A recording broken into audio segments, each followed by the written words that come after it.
નમસ્કાર મિત્રો, હું છું વિશાલ પાનસુરિયા. તમે જોઈ રહ્યા છો ગુજરાત હવામાન સમાચાર ચેનલ. મિત્રો, આજે આપણે 27 એપ્રિલ સુધીના સાપ્તાહિક હવામાનની વાત કરવાની છે. જેમાં સૌપ્રથમ તાપમાનની વાત કરવામાં આવે તો 21 અને 22 તારીખે ઉત્તર ગુજરાત, મધ્ય ગુજરાત, સૌરાષ્ટ્ર અને કચ્છના દરિયા કિનારા વિસ્તારો સિવાયના વિસ્તારમાં 38 થી 40 ડિગ્રીની રેન્જ આસપાસ તાપમાન રહેશે.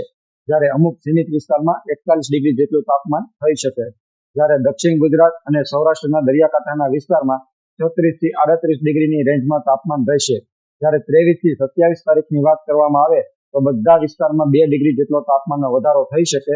એટલે કે 38 થી 40ની રેન્જવાળા વિસ્તારમાં 40 થી 42ની રેન્જ આવે તથા 36 થી 38ની રેન્જવાળા વિસ્તારમાં 38 થી 40ની રેન્જમાં તાપમાન આવે. પરંતુ આગામી સપ્તાહમાં સારા હીટવેવના રાઉન્ડની શક્યતા નથી. હવે વાદળની વાત કરવામાં આવે તો દરિયાકાંઠાના વિસ્તારમાં એકાદ 2 દિવસ સિવાય સવારના સમયે થોડા હારિયા વાદળો જોવા મળી શકે. જ્યારે 27 તારીખે કચ્છ, ઉત્તર ગુજરાત સાઈડ થોડા હાઈ લેવલના કચ્છ વાદળો જોવા મળી શકે.